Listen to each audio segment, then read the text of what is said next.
नमस्कार दोस्तों, स्वागत है आपका हमारे चैनल पर। तो हमारी आज की कहानी है एक अनोखी प्रेम कथा हेमंत और प्रियंका की। तो चलिए शुरू करते हैं। नाम सुन के क्या लगता है आपको? प्यार का एहसास क्या होता है? तो चलिए आज हम आपको बताते हैं। ये कहानी एक रईस परिवार की लड़की जिसका नाम प्रियंका है और दूसरी ओर एक मध्यम परिवार का लड़का जिसका नाम हेमंत है। दोनों एक दूसरे से बहुत अलग हैं, लेकिन क्या उन्हें एक दूसरे से प्यार हो पाएगा? चलिए जान लीजिए आप खुद ही। प्रियंका बचपन से एक आलीशान घर, गाड़ी और रहन-सहन में पली बड़ी है। वहीं हेमंत बचपन से अपने परिवार को संघर्ष करता देख बड़े होते-होते उससे अपनी जिम्मेदारी का एहसास होने लगा। ज़्यादा पैसे ना होने के कारण से वो ज़्यादा पढ़ लिख ना सका। वहीं दूसरी ओर सब कुछ होने के बाद भी प्रियंका को पढ़ने लिखने का मन ना होने के कारण पढ़ ना सकी। वक्त के साथ-साथ दोनों बड़े हुए अपने-अपने रहन-सहन से। एक ओर हेमंत एक छोटे से कार कंपनी में काम करने लगा। वहीं दूसरी ओर प्रियंका अपनी जिंदगी घूमने मस्ती में बिताने लगी। एक दिन आया जब दोनों का एक दूसरे से सामना हुआ। वो कुछ इस तरह हुआ कि एक दिन हेमंत एक कार को टेस्टिंग करने निकला था, वहीं प्रियंका अपने दोस्तों के साथ कार में घूमने निकली थी। थोड़ी दूर जाके प्रियंका की गाड़ी खराब हो गई और उसी वक्त हेमंत ने देखा कि कोई बाहर लिफ्ट मांगते हाथ दिखा रहा है। हेमंत गाड़ी साइड में कर उतर कर प्रियंका की ओर गया। फिर क्या? प्रियंका उससे देख पूछने लगी, क्या आप हमें थोड़ी दूर तक छोड़ सकते हैं? हेमंत उसकी बातों को सुन के चुपचाप गाड़ी की ओर गया और गाड़ी चेक करने लगा। ये देख प्रियंका को अच्छा नहीं लगा कि वो किसी से पूछ रही है और हेमंत जवाब नहीं दे रहा। हेमंत कुछ देर बाद बिना किसी से कुछ कहे चला जाता है। ये देख प्रियंका को कुछ समझ नहीं आया, तभी पीछे से आवाज आते हुए, प्रियंका गाड़ी चालू हो गई, अंदर आ जा। ये सुन प्रियंका उससे शुक्रिया करने जाती, तब तक हेमंत निकल चुका था। प्रियंका फिर गाड़ी में बैठ चली गई। एक दिन आया जब प्रियंका का जन्मदिन था। वो हर साल की तरह अपने परिवार के साथ मंदिर गई। वहां उसे हेमंत को फिर से देखा।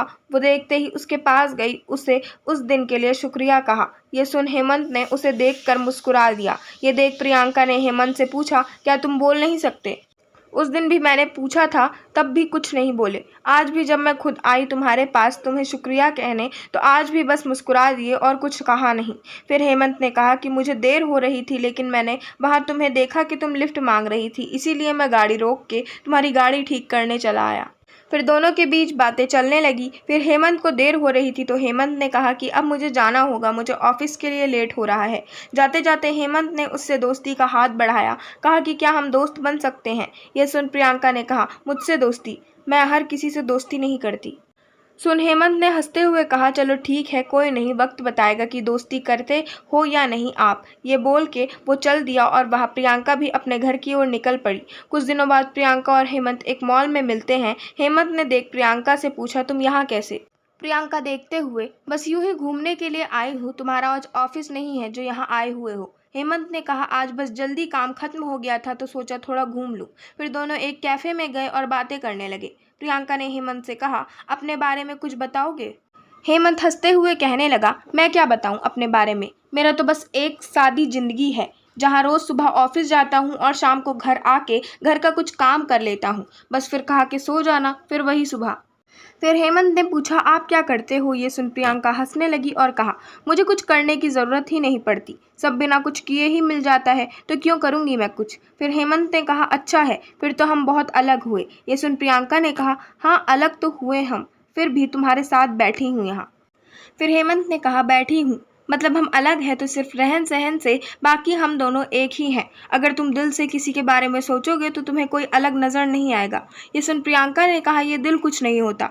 हेमंत सुन के मुस्कुराने लगा और कहा, ठीक है, जैसा तुम बोलो। फिर हर कुछ दिनों में दोनों मिलते रहते, बातें करते और अपने घर चले जाते। धीरे धीरे दोनों में बातें बढ़ने लगी और दोनों रोज मिलने लगे। हेमंत ऑफिस से निकल के मॉल चले जाता और वहाँ प्रियंका उसका इंतजार करती रहती। फिर एक दिन प्रियंका ने कहा कि मुझे एक पूरा दिन तुम्हारे साथ रहना है, देखना है कि क्या करते हो तुम पूरा दिन। फिर एक दिन हेमंत की छुट्टी थी तो उसने प्रियंका को मिलने के लिए बुला लिया। फिर हेमंत हमेशा की तरह पहले मंदिर गया, फिर वहां से आने के बाद मैदान गया जहां छोटे छोटे बच्चे खेल रहे थे। वहां हेमंत उनके साथ खेलने लगा। फिर कुछ देर बाद हेमंत वहां से आश्रम गया जहां वो हमेशा लोगों को खाना खिलाता है, उनकी कुछ देर देखभाल करता, फिर चला आता। फिर वहां से निकलने के बाद अपने घर आया और अपने माँ को बैठा के घर का बचा हुआ काम खत्म किया। फिर रात हो गई और उसने प्रियंका को घर छोड़ दिया और कहा, ये रहता है मेरा छुट्टी का दिन और यही है मेरी आम जिंदगी, जहाँ जितना हो पाता है उतना मैं करने की कोशिश करता हूँ।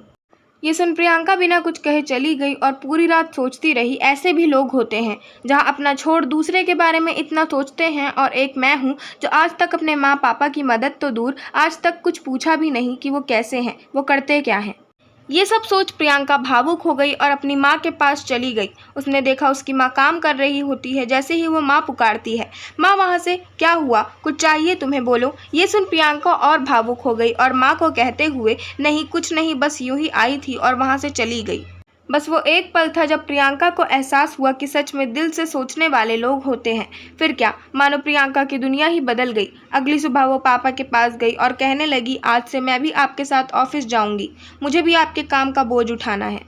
ये सुन पापा सोच में रह गई कि क्या हो गया मेरी बेटी को, आज इतने सालों बाद अचानक से ये ख्याल कैसे आया। और अंदर ही अंदर खुश भी हो रहे थे कि उनकी बेटी अब बड़ी हो रही है, अपनी जिम्मेदारी समझने के काबिल बन गई। बस फिर शाम को हमेशा की तरह वो हेमंत से मिलने चली गई। बस फर्क इतना था कि हमेशा वो घर से आती थी, आज वो ऑफिस से आई है। ये देख हेमंत को खुशी हुई और उसने प्रियंका से पूछा, तो दिल होता है ना। ये सुन प्रियंका हंसने लगी और उससे माफ़ी मांगते हुए फिर से हेमंत को शुक्रिया कहा। उसकी वजह से आज वो अपने आप को पहचान पाई, उसकी ज़िंदगी क्या थी और वो क्या समझ बैठी थी। तो अब आगे क्या बताऊँ आपको, आगे का तो आपको समझ आ गया होगा क्या हुआ होगा। दोनों को अंत में एक दूसरे से प्यार हो गया, दोनों ने शादी कर ली और एक दूसरे के साथ रहने लगे। हेमंत को एक साथी की ज़रूरत थी जो उसे समझे, प्यार करे, और प्रियंका को सच्चाई की, एक जिम्मेदारी की ज़रूरत थी जो उसे हेमंत ने सिखा दिया। एक कमाल की बात ये हुई कि दोनों एक दूसरे से मिले, बातें की, घूमे फिरे, लेकिन अभी तक दोनों ने एक दूसरे से अपना नाम नहीं पूछा।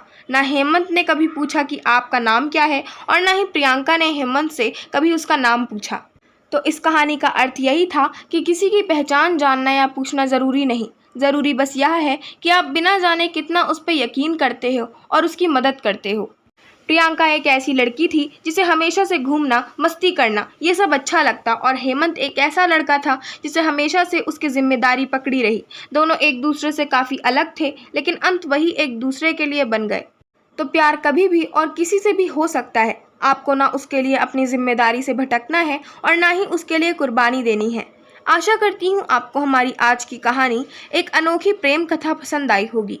अगर आपको हमारी आज की कहानी पसंद आई हो तो हमारे चैनल को सब्सक्राइब करें, वीडियो को लाइक करें और बेल आइकन दबाना ना भूलें। धन्यवाद।